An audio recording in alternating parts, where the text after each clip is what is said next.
En Mateo capítulo 8, verso 1, encontramos una historia muy interesante. Dice así: cuando descendió Jesús del monte, le seguía mucha gente. Y he aquí, vino un leproso y se postró ante él diciendo: Señor, si quieres, puedes limpiarme. Jesús extendió la mano y le tocó diciendo: quiero, sé limpio. Y al instante su lepra desapareció.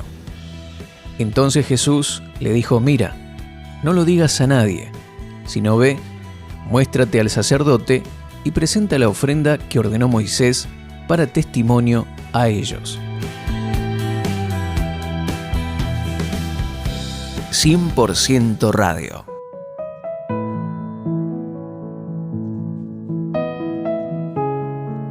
Temblando ante la idea de ser descubierto, este hombre leproso se agachaba detrás de una gran losa de piedra, una de las muchas que salpicaban las pendientes de las pintorescas colinas que enmarcaban el mar de Galilea. Había acudido a ver al hombre a quien llamaban Jesús, de quien había oído que era un sanador.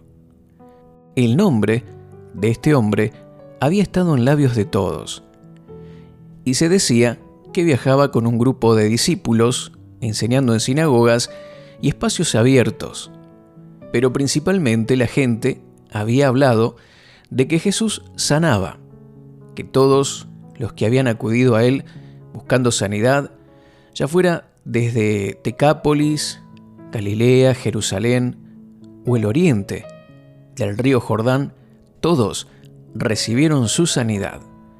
Él no rechazaba a nadie, cualquiera que fuera el estado de la persona y cualquier enfermedad que tuviese, ya sean fiebres, parálisis, oídos sordos u opresión demoníaca, Él los sanó a todos. Y al ver esto, que todos eran sanados, este hombre recibió esperanza en su corazón de que quizás él también podría recibir sanidad. Por eso, él había escuchado dónde podría encontrar a Jesús, y así que se enteró de que Jesús se dirigía a las colinas que rodeaban el mar de Galilea. Cuando este hombre llegó a estas colinas, una gran multitud se había reunido para escuchar a Jesús enseñar. Desesperado por ser sanado de su terrible enfermedad y a la vez también aterrado por ser visto y apedreado por las multitudes, decidió ocultarse. Este pobre hombre enfermo no podía ver a Jesús desde donde estaba oculto en temor. Claro, él se había ocultado a una distancia segura de las multitudes, pero debido al entorno y a la acústica singular de las colinas, podía escuchar cada palabra que Jesús le decía a las multitudes. Él escuchaba, por ejemplo: por eso les digo que no se preocupen por la vida diaria, si tendrán suficiente alimento y bebida o suficiente ropa para vestirse. ¿Acaso no es la vida más que la comida y el cuerpo más que la ropa? Miren los pájaros, no plantan ni cosechan, ni guardan comida en graneros, porque el Padre Celestial los alimenta. ¿Y no son ustedes, para Él, mucho más valiosos que ellos? Él escuchaba con atención el timbre de la voz de Jesús y cada palabra que Él decía, porque tenía profundidad, comprensión y empatía por los necesitados. La esperanza empezó a llenar su corazón y todos los sueños que estaban muertos en él desde hacía mucho tiempo de repente comenzaron a cobrar vida, fortalecidos por la autoridad de las palabras de Jesús. Y aunque inicialmente había temblado de miedo por ser descubierto, pero ahora comenzó a temblar de emoción, un sentimiento diferente que le llenaba el corazón al escuchar las palabras que Jesús pronunciaba. Jesús dijo: ¿y por qué preocuparse por la ropa? Miren cómo crecen los lirios del campo. No trabajan ni cosen su ropa. Sin embargo, ni Salomón con toda su gloria se vistió tan hermoso como ellos. Si Dios cuida de manera tan maravillosa las flores silvestres que hoy están y mañana se echan al fuego, tengan por seguro que cuidará de ustedes. ¿Por qué tienen tan poca fe? Y a medida que asimilaba el significado de las palabras de Jesús, este hombre leproso comienza a llorar. Lágrimas corrían por su rostro enfermo y lastimado. Por primera vez en años se preguntó: ¿es posible esto? ¿Que Dios quiera ser un padre para mí? Un Padre celestial que me vestirá con mejores ropas que los lirios, que están mejor vestidos que Salomón en toda su gloria. ¿Será verdad esto si yo pongo mi confianza en Él? ¿Es posible que Dios se esté acercando a mí con bondad, aceptación y amor y me esté invitando a gustar y a recibir su bondad? Después de todos los años de ser rechazado y vivir como marginado, algo en lo profundo de su corazón se quebrantó ante estos nuevos pensamientos y produjo una nueva inundación de lágrimas. Movido por la inconfundible compasión en la voz de Jesús, que hacía que la esperanza llegara a cada parte de su cuerpo que estaba enfermo, el hombre fue saliendo del refugio que él mismo había hecho en el momento en que Jesús terminó de hablar. Todos esos pensamientos de permanecer oculto ya no estaban.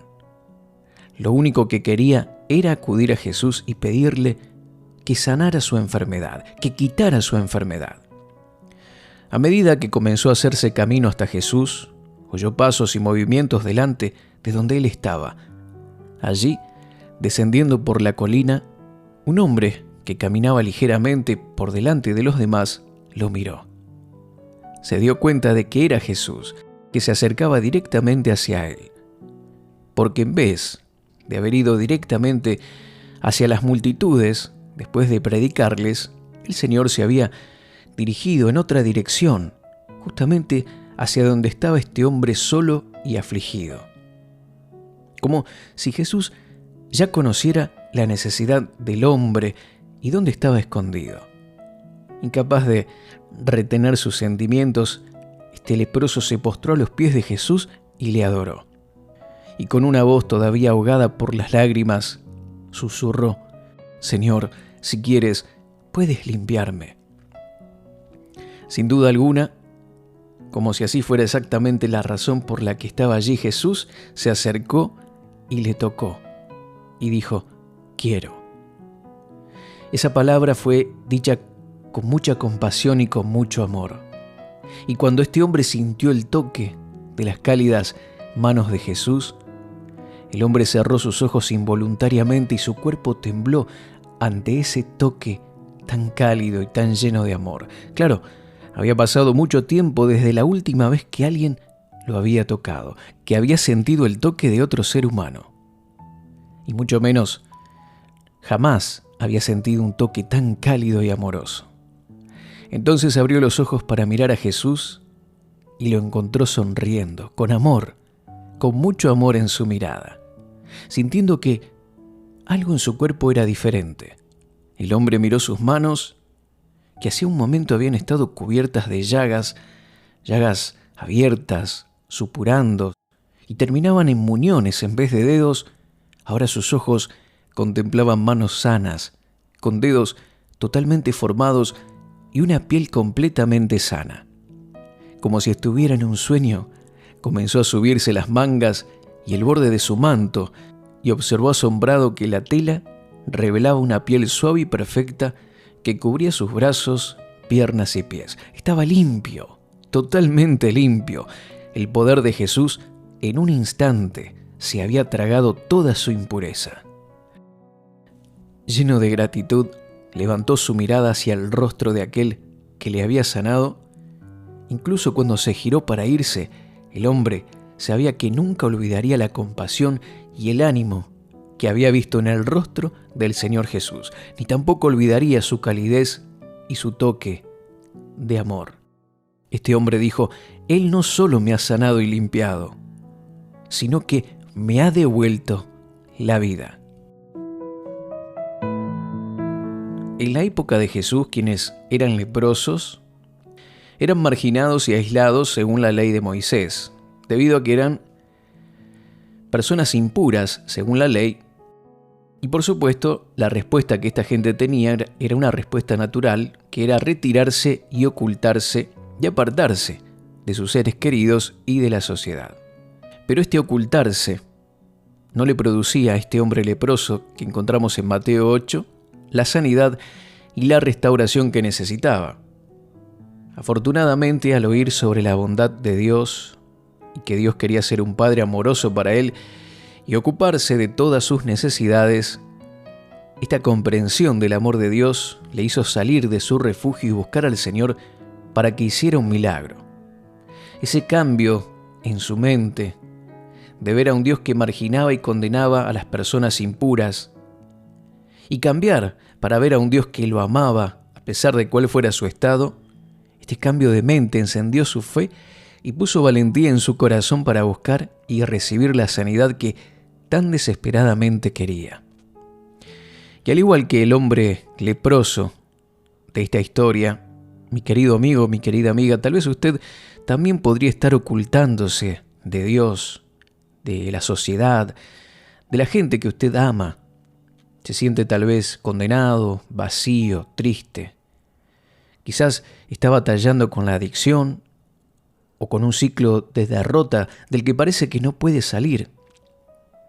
Tal vez ha sido víctima de abuso sexual. Tal vez usted mismo se culpe por ello.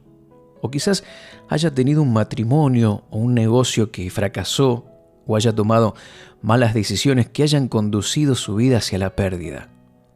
Y a causa de eso usted ha evitado a Dios, ha evitado asistir a la iglesia, ha evitado a la gente en general. Y esto, por supuesto, no está bien. Mi querido amigo y mi querida amiga, cualquiera que sea la causa por la que usted se sienta descalificado o impuro, condenado en este momento, Dios quiere que cambies tu mente con respecto a Él y en lugar de ocultarte, corras hacia Jesús.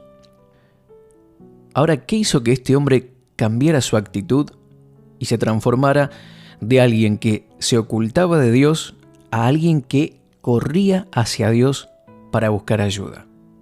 Bueno, la Biblia nos dice que la fe viene por el oír, es decir, por oír la buena noticia acerca de Cristo. Romanos capítulo 10, verso 17, nueva traducción viviente. La fe viene por el oír la buena noticia acerca de Cristo. Es decir, no cualquier palabra, sino la que nos habla acerca de la buena noticia de Cristo, que es el Evangelio.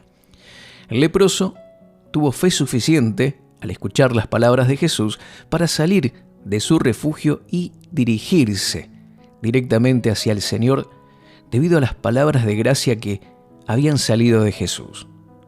Seguramente que si Jesús hubiera predicado un mensaje de fuego y azufre, de condenación en el infierno, ¿usted cree que este hombre se habría atrevido a acercarse a Jesús para pedir sanidad? Claro que no. Se habría alejado por temor al castigo, a la condenación. Y así se hubiese sentido más condenado y desesperado que nunca. Pero debido a que oyó palabras de gracia, oyó que Dios quería ser un padre amoroso para él y suplir todas sus necesidades, surgió fe en su corazón, dándole la confianza de acercarse a Jesús para recibir su milagro. Mi querido amigo, mi querida amiga, lo que oigas sobre Dios es de suprema importancia y puede significar la diferencia entre recibir tu milagro o quedarte donde estás, en la carencia, en la atadura o en la enfermedad. Puedes acercarte más a Dios o incluso alejarte más de Él de acuerdo a lo que escuches. La fe viene por el oír, pero el temor también viene por el oír. Y si has estado oyendo acerca de un Dios que está enojado, quiere castigarte por tus pecados, ¿cómo puedes tener fe para acudir a Él en busca de ayuda? Si has estado oyendo que Él da a las personas, incluso a los creyentes, enfermedades, los castiga con horribles accidentes por sus pecados, ¿cómo puedes mirar a Jesús para recibir sanidad? Si has estado oyendo que Él quiere que seas pobre, que tu familia sufra, para mantenerte humilde, ¿cómo vas a creer para obtener victorias financieras o liberación de deudas que se acumulan? ¿Cómo es posible que puedas confiar en Dios para que te dé algo bueno si lo único que has estado oyendo son mensajes y palabras que te hacen sentirte más condenado y temeroso de su juicio. Es triste, pero las cosas que acabo de mencionar son precisamente cosas que las personas están oyendo sobre Dios. Y no solo en las iglesias. Miremos las películas, las series que hacen acerca de Dios, un ser que es mezquino, crítico, destructivo, petulante, incluso con instintos asesinos. ¿Cómo han pervertido quién es Dios, su naturaleza? En vez de mostrar un Dios compasivo, misericordioso, lento para enojarse, que está lleno de amor inagotable. Claro, no hay que malentender esto. Dios sí se enoja, pero la Biblia nunca define a Dios como la ira, o Dios es iracundo. Define a Dios como amor, como que Él prolonga sus misericordias, como que amó de tal manera al mundo que entregó a su Hijo para que todo aquel que en Él cree no se pierda, mas tenga vida eterna. Primera de Juan nos enseña que Dios es amor, y que el amor consiste no en que nosotros hayamos amado a Dios, sino en que Él nos amó primero. ¿Condenó alguna vez nuestro Señor Jesús a las prostitutas, a los recaudadores de impuestos, que eran despreciados y rechazados por la sociedad? No, claro que no. Él, dice la Biblia, era un amigo de pecadores. Una pregunta: ¿se alejó alguna vez de los pobres o infligió a los enfermos más enfermedades? Por supuesto que no. Él alimentó a la multitud hambrienta. Y dice la palabra que sobraron 12 cestas llenas y sanó a todo aquel que acudió a Él en busca de sanidad donde quiera que iba. La Biblia nos dice que Jesús anduvo haciendo bienes y sanando a todos los oprimidos por el diablo porque Dios estaba con Él. Hechos 10:38. ¿Y qué nos dice esto? ¿Qué nos enseña esto? Que Dios quiere hacernos bien, no mal. Si esto no fuera cierto, Dios no habría estado con Jesús respaldando su ministerio. Jesús dijo: el que me ha visto a mí, ha visto al Padre. ¿No crees que yo soy en el Padre y el Padre en mí? Las palabras que yo os hablo, no las hablo por mi propia cuenta, sino que el Padre que mora en mí, Él hace las obras. Juan 14, versos 9 y 10. Mi querido amigo, mi querida amiga, si quieres saber cómo es realmente Dios, y no como las películas, la religión o el hombre lo representa, si querés saber cómo es Dios, mira a Jesús. Mira a Jesús en los evangelios. Él es la voluntad de Dios en acción. Y fue por todas partes haciendo el bien, salvando, liberando, sanando, restaurando, proveyendo, guiando y amando a los despreciables.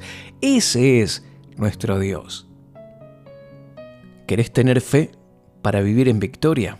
Bueno, asegúrate de estar oyendo y creyendo correctamente acerca de Dios mediante la palabra de Cristo. Una cosa importante: la palabra de Cristo no es la palabra de Dios, como está escrito en algunas traducciones de la Biblia. La palabra griega utilizada, por ejemplo, en Romanos 10:17 es Christos. ¿Y cuál es la diferencia? Bueno, la palabra de Cristo se refiere a la palabra del nuevo pacto, a la palabra de su gracia. Esa es la palabra que tenemos que escuchar. No las palabras de Moisés, no las palabras de Job. Claro que están en la Biblia y toda la palabra de Dios es útil, ¿sí?, para enseñarnos. Pero nosotros, los creyentes del Nuevo Testamento, tenemos que escuchar y recibir y guiarnos por las palabras de Cristo. El libro de los Hechos dice en Hechos 20:32 acerca de Pablo: y ahora, hermanos, os encomiendo a Dios y a la palabra de su gracia, que tiene poder para sobreedificaros y daros herencia con todos los santificados. ¿Qué puede edificarte y darte una herencia entre los santificados? La palabra de su gracia o la palabra de Cristo. Por eso la Biblia nos exhorta en Colosenses 3:16: la palabra de Cristo more en abundancia en vosotros. Por eso, si se siente desalentado en este día, le aliento a que siga oyendo mensajes llenos de la gracia y que señalen la obra terminada de nuestro Señor Jesús. Porque cualquiera que sean sus circunstancias, Usted debe seguir oyendo de que sus pecados han sido perdonados mediante Cristo, que hoy es usted la justicia de Dios en Cristo. Cualquiera sea el pronóstico que ha oído, siga oyendo sobre lo mucho que Dios le ama y que Él quiere ser un Padre amoroso para usted. Él quiere cuidarle, proveer para sus necesidades y librarle de todos sus temores y aflicciones. Mi querido amigo, cuando usted le dé prioridad a todo esto diariamente, tendrá la palabra de Cristo morando abundantemente en usted, y esta palabra de su gracia es la que va a impartir fe y esperanza a su corazón. Y cuando conozca el amor de Dios por usted, esto causará que corra hacia Él, en lugar de ocultarse de Él. Su amor sobre usted y en usted le hará fuerte, para que pueda vencer toda tentación y temor, y que pueda derribar a sus gigantes y vivir la vida con valentía y victoria, una vida abundante y victoriosa. Como dijo Jesús, yo he venido para que tengan vida y para que la tengan en abundancia.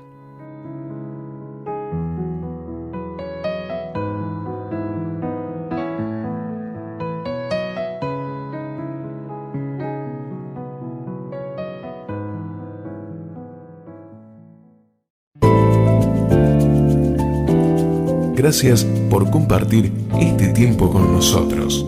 Contactanos con marioserrano@live.com.ar. En Facebook, Mario